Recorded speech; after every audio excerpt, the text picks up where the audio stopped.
guys, today Pusang Motovlog here. And today nandito tayo sa Marilaki Highway. And we are going to Anyap Falls. So gusto ko talaga itong makita. I think it's about time na i-check na natin to. So tara, samahan nyo ako. Ang gagawin ko na lang is check ko yung lugar, then i-share ko kung ano yung meron, para naman the next time na magpunta kayo dito and maisipan nyo, pwede nyo gawing reference.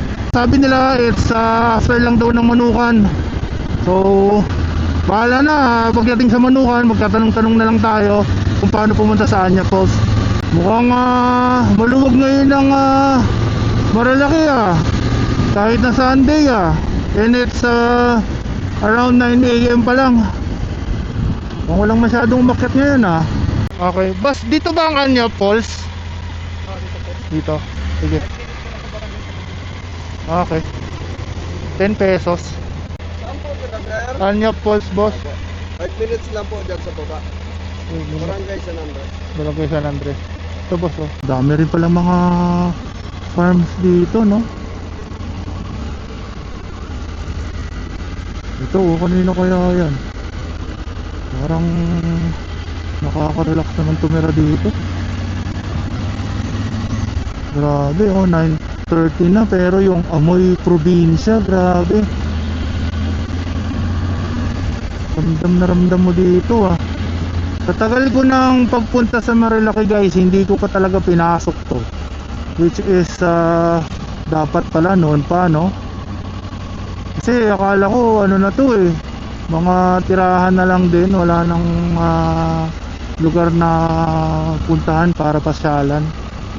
So meron pa pala, no?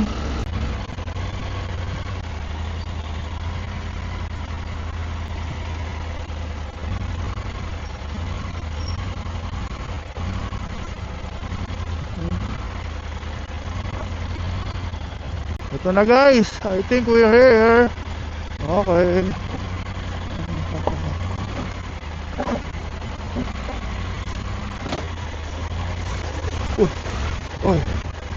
Alright. Okay, we survive our first river crossing. Grabe, may pataas. Kaya ba natin yan?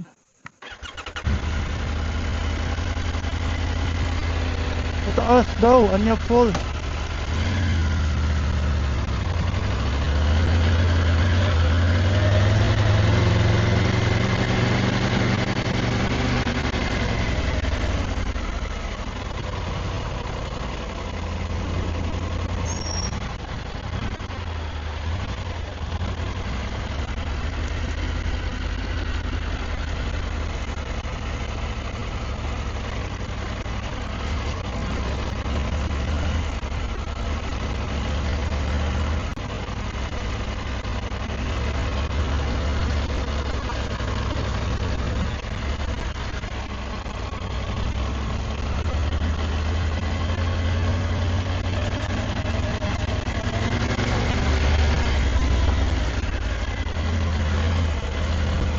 Ano to?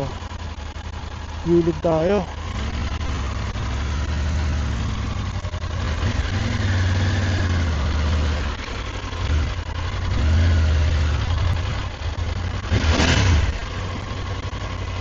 Dahan lang tayo.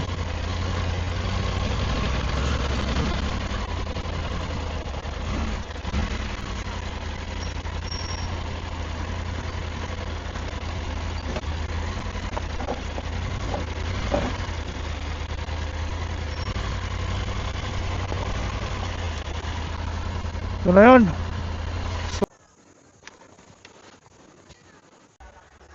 So ito na, guys, nandito na tayo sa Anyap Falls and Nature Park.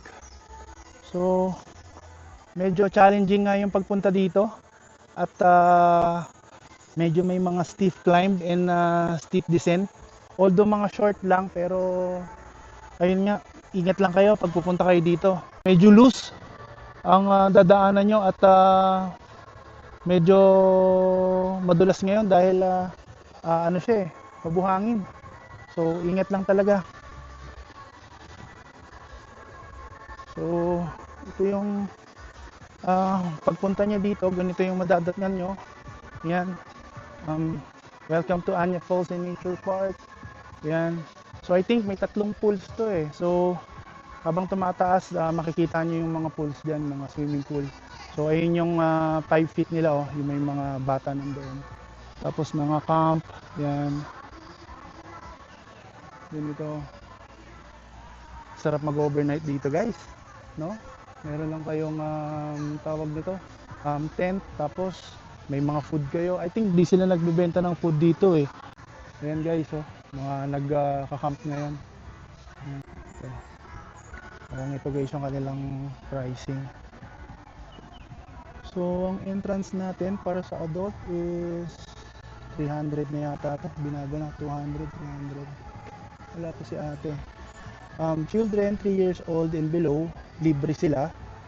Then yung cottage rental na good for 10 to 12 person, 800. Then yung kanilang bench rental na good for per person, 350 pesos. Yan.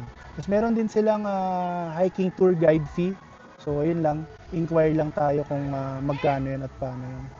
Good morning, Ma, sir. Good morning po. Ma'am, itong entrance na for adult, magkano po pag ngayon, Sunday?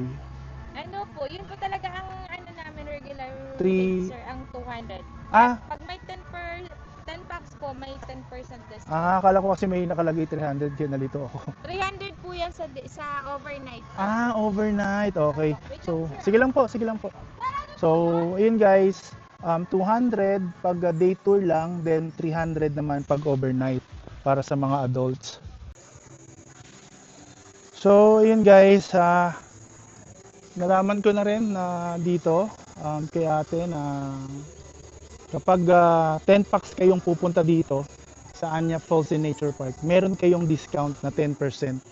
Services nila like yung rental ng tent nila and yung kanilang mga mattresses and also yung kanilang mga cottages. Yan, naka 10% off yan. Basta't yung group nyo is consisting of 10 packs. Yan, meron kayong ano dyan, discount. Wala silang food, pero pwede naman kayo magpasuyo kasi merong bumababa para makabili ng mga pinapasuyo ng mga nandito ngayon. And also, walang signal dito guys ha. Walang signal dyan. So, pero meron silang wifi. Ayun ang sabi ni ate. So, may wifi sila na pinapagamit sa mga customers nila dito para, yun nga, maka-connect pa rin tayo kung may kailangan tayong i-message. So, yun lang guys. I think sinilip ko lang naman. Balik na ako at hindi pa ako nag-breakfast. So, kita-kits mamaya. Pupunta ako sa Kabsat. Then, tuloy ko yung vlog ko doon.